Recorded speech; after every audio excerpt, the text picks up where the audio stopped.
What's up, gamers? DreamcastGuy here, and today we're talking about PlayStation, but I must admit that I'm actually pretty frustrated because this entire story, it aggravates me how bad Sony has got, whether it is the overpriced PlayStation 5 Pro or just the lack of new games or the fact that Sony first party seems so incredibly silent. But I want to talk about this today because these new leaks about Concord, they really just kind of highlight how ignorant PlayStation has gotten. But let's talk, because a new leak came out literally just 5 minutes ago that PlayStation spent $400 million on Concord. They wasted $400 million on Concord, which is easily the biggest financial flop in all of gaming history. It's one of the most expensive games of all time. It cost more than freaking Avengers to make. Okay, let's talk about this because I'm frustrated that the industry has even gotten to this point, but specifically PlayStation. But let's talk. Hi, hope you're having a great day, and if you could, please give this video a like and subscribe if you haven't already. So originally the video today was going to just be about this, that apparently the director of Concord randomly stepped down. It sounds like he's pretty much on the verge of being fired. They're not really sure what's going to happen to the studio, which is Firewalk. So this company was bought by Sony just to make Concord because it was thought this is going to be part of our big live service push. In a lot of financial documents and a lot of public statements, PlayStation has talked about the fact that they want more constantly living experiences. Like, I feel like people kind of laugh at all the big single-player stuff that PlayStation has released. Stuff like Astrobot and Ratchet and Clank and Spider-Man and Gran Turismo. Those games may be very simplistic and straightforward and solo, but they're definitely the things that sold consoles. So this big live service push, I have always been very vocally against it because it seems sort of antithetical. It seems sort of against the themes of what made PlayStation so big in the first place. And when I saw people reacting to this, a lot of people were like, okay, it's very strange that this entire project has managed to fall apart so spectacularly. I mean, this dude is one of the creative directors of Destiny 2. He left to make this game from scratch. But here's the leak that just came out that everybody is losing their minds about. This game cost $400 million to make. Now, just even starting with that, everybody is like, how did they spend $400 million on Concord? Now, at this point, only 25,000 people on the planet even bought Concord. I feel like a lot of you guys who are watching this, even the most dedicated fans and subscribers, thank you for watching, by the way.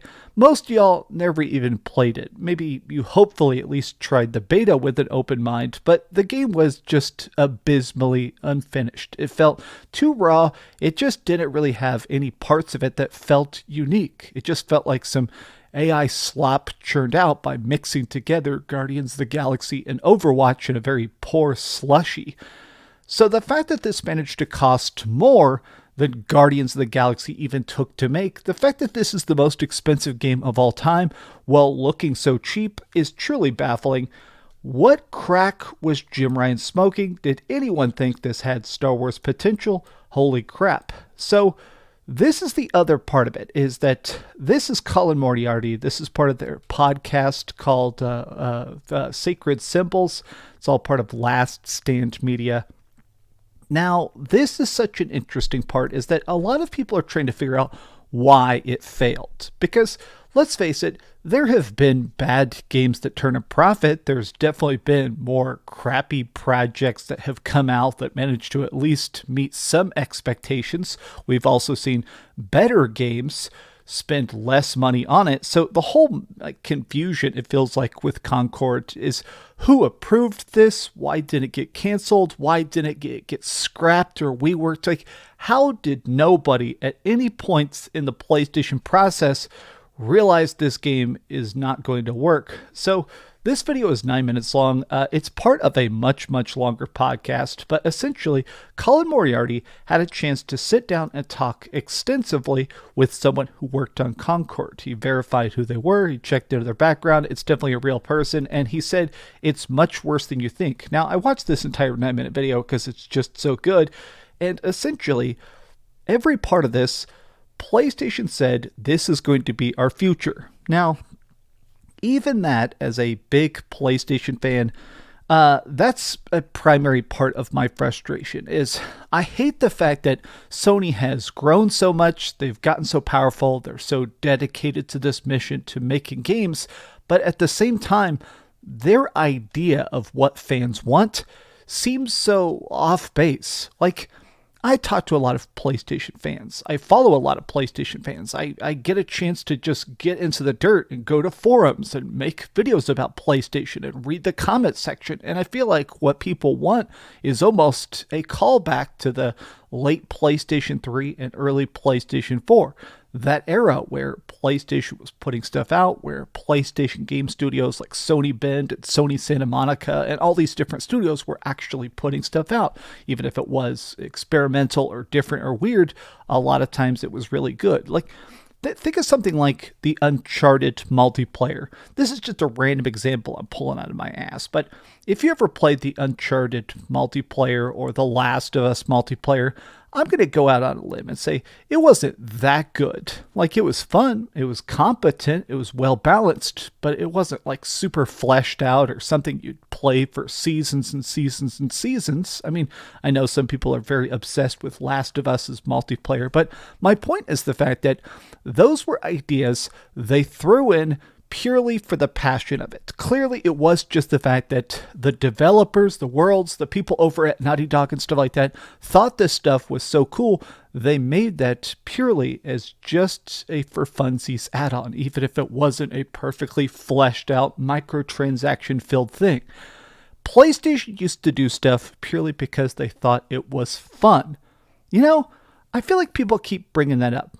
I keep seeing this talking point come up again and again and again, which is remember fun. You know, there used to just be stuff that didn't always make perfect sense, or yeah, the balancing wasn't perfect, so you'd play a game and you could completely break the talent trees and still have a good time with it, but you couldn't say that games weren't fun.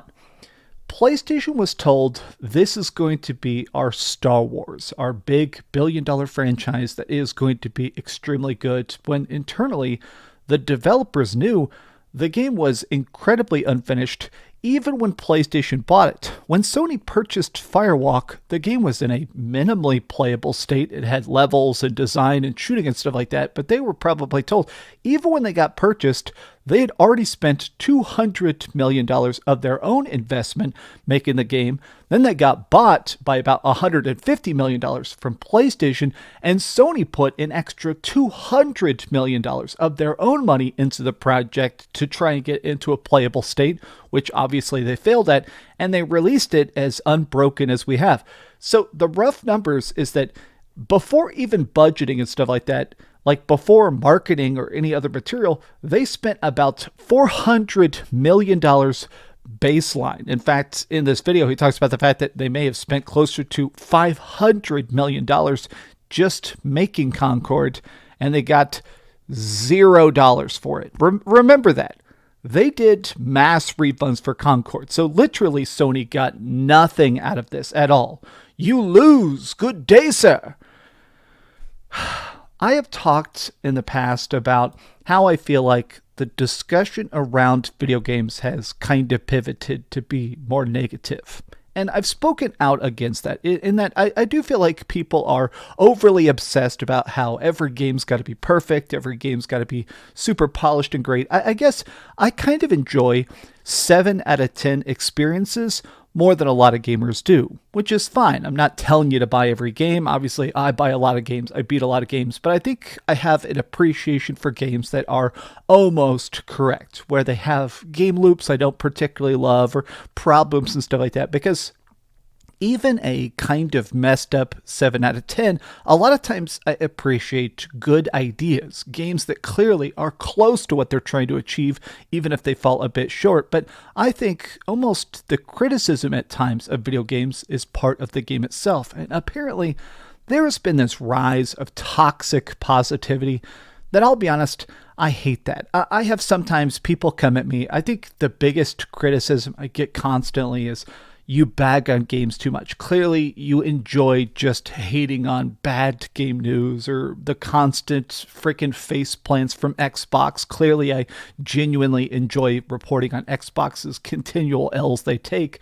But apparently, internally at this company, and I've heard this at other companies, there is this obsessive, toxic positivity where you can't talk bad about the project. I think toxic negativity is a problem as well. People that just obsessively hate on stuff. But I feel like people got to figure out how to take that step back and be more objective to talk about games for good or for bad. Every aspect of this, I think, it's already clearly gone down as the biggest financial failure in video game history. It's the biggest financial failure of PlayStation history. But I also feel like I hope other companies learn from this lesson. I hope other companies are able to realize that good ideas are something that take time. Good ideas take flesh soil. They take a lot of time to grow. They take a lot of passionate people, a lot of time sitting in a room and sort of just figuring things out. This game took 8 years to make and still felt rushed. I almost feel like if they were able to criticize their own art, death of the author, I wish they had been able to kind of kill the project so the best aspects of it could grow. I don't know. It's just so bad that I'm still confused as to why they allowed this to happen. Jim Ryan, whatever heads of PlayStation, Hermen Hulst, whoever thought this was a good idea, I think somebody needs a pay cut or something. I don't know. This is just bad. It's a bad era for PlayStation. But tell me your thoughts in the comments down below. And if you enjoyed this video, be sure to give it a like and subscribe if you haven't already. And please keep dreaming. I found this at a thrift store with my girlfriend. It costs $1. It says chippin' dippin' and margarita sippin'. And I don't know why, but it cracks me up. I also think it's probably a little bit too small. But you know what? I am at home, so I can wear a shirt that's about to rip off me. Thanks so much for watching that video. If you want to see something else, you can always click this link to see what I put up last, or, subscribe and see what's coming up next. Also, I promise that whatever I do, it'll try not to suck.